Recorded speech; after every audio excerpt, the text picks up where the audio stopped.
જો ઘરમાં બીજું કોઈ શાક ના હોય તો 10 થી 15 મિનિટમાં જ બનીને રેડી થતી અને એ પણ ઘરમાં રહેલી 2 થી 3 જ વસ્તુમાંથી બનીને રેડી થતું આ કાઠિયાવાડી ભરેલા મરચાના શાકની રેસીપી બનાવીશું આજે આપણે. હેલો ફ્રેન્ડ્સ, જય માતાજી, જય શ્રી કૃષ્ણ. સ્વાગત છે આપ સૌનું મારી ચેનલમાં. તો આજે આપણે એકદમ ટેસ્ટી ભરેલા મરચાનું શાકની રેસીપી બનાવીશું. તો એકવાર જરૂરથી ટ્રાય કરજો અને હજુ સુધી મારી ચેનલને સબસ્ક્રાઇબ ન કરી હોય તો કરી દેજો અને નીચે આપેલ બેલ આઇકન બટનને પ્રેસ કરી દેજો. તો ચાલો આપણે રેસીપી બનાવવાનું ચાલુ કરીએ. આખા મરચાના શાક માટે વજનમાં 100 ગ્રામ જેટલા મરચાં લઈ લીધા છે. મરચાની પસંદગી આપણે આ રીતે કરવાની છે કે ભરી શકાય એવા. તો મેં મરચાંને ધોઈને કોરા કરી લીધા છે.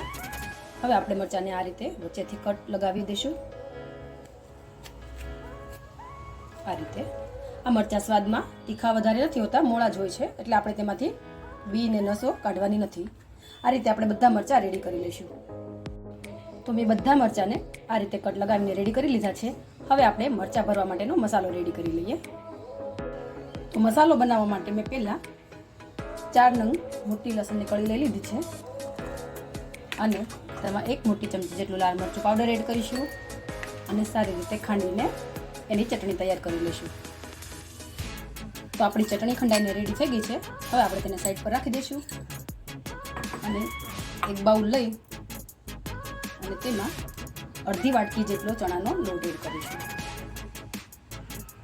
ત્યાર પછી તેમાં 1 નાની ટીસ્પૂન જેટલી હિંગ એડ કરીશું, 1 નાની ટીસ્પૂન જેટલી હળદર એડ કરીશું અને 1 મોટી ચમચી જેટલું ધાણા જીરું પાવડર એડ કરી દઈશું.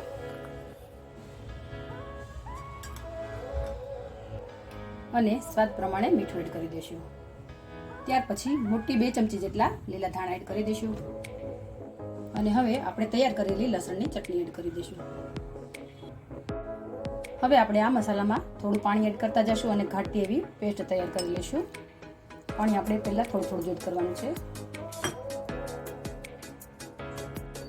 ફ્રેન્ડ્સ, આ શાક બનાવવું ખૂબ જ સહેલું છે. ઘરમાં પડેલી 2 થી 3 વસ્તુમાંથી જ આ શાક બનીને થઈ જાય છે. તો એકવાર જરૂરથી ટ્રાય કરજો અને મને કમેન્ટ બોક્સમાં કમેન્ટ કરજો કે તમને આ રેસીપી કેવી લાગી અને હજુ સુધી મારી ચેનલને સબસ્ક્રાઇબ ન કરી હોય તો કરી દેજો. આપણે આ પેસ્ટને પતલી નથી કરવાની, થોડી ઘાટી જ રાખવાની છે મરચાં ભરવા માટે. જો તમારે શાકમાં ગ્રેવી વધારે રાખવી હોય તો લોટની ક્વોન્ટિટી થોડી વધારી દેવી.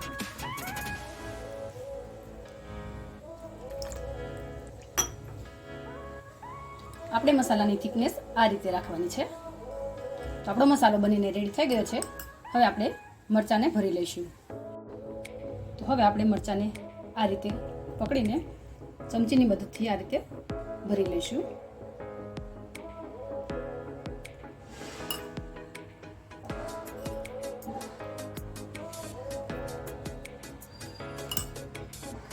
આ રીતે આપણે બધા મરચાં ભરીને રેડી કરી લેવાના છે. તો આપણા મરચાં ભરાઈને રેડી થઈ ગયા છે. તો હવે આપણે તેનો વઘાર કરી લઈએ.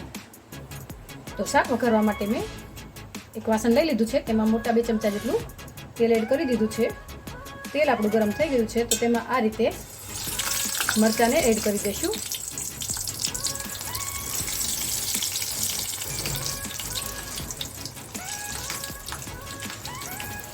અને આને મીડિયમ તાપે થવા દઈશું.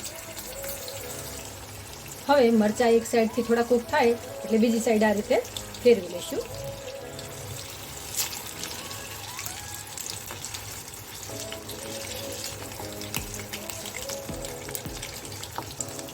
આપણે બંને સાઈડ આ રીતે ચડવા દઈશું.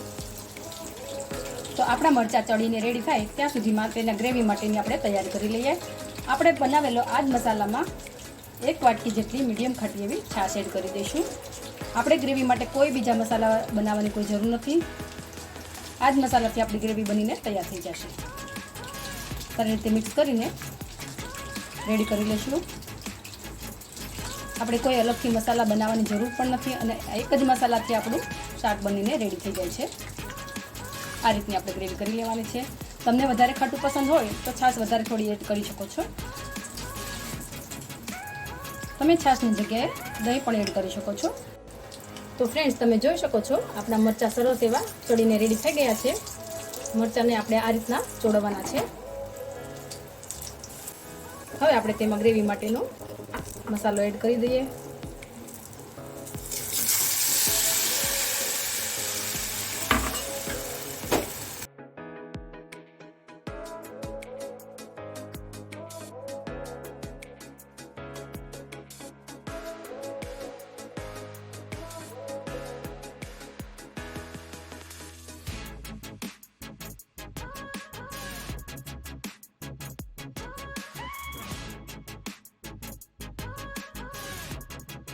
હવે હું આમાં 2 ચમચી જેટલું પાણી એડ કરી રહી છું. સારી રીતે મિક્સ કરી લઈશું. હું આ શાકમાં ગ્રેવી માટે થોડું પાણી એડ કરી રહી છું. તમે એકલી છાશમાં પણ બનાવી શકો છો. હવે આપણે 1 ટુકડો જેટલો ગોળ એડ કરી દઈશું, જે આપણી છાશની ખટાશને બેલેન્સ કરશે અને આપણું શાક સરસ ખટમીઠું એવું રેડી થશે. જો તમારે ગોળ ના એડ કરવો હોય તો તમે સ્કીપ પણ કરી શકો છો. તો ફ્રેન્ડ્સ, આપણે આ શાકને કોઈ વધારે ઉકાળવાની જરૂર નથી. ફક્ત 2 જ મિનિટ માટે આપણે ઢાંકીને રહેવા દેવાનું છે. તો આપણે 2 મિનિટ થઈ ગઈ છે. આપણે શાકને ચેક કરી લઈએ. આપણું શાક સરસ એવું ઉકળીને રેડી થઈ ગયું છે. ફ્રેન્ડ્સ, આ શાકને બનતા બિલકુલ વાર નથી લાગતી. શાકના વઘાર થયા પછી આપણે 5 થી 7 જ મિનિટમાં આપણું શાક બનીને રેડી થઈ જાય છે.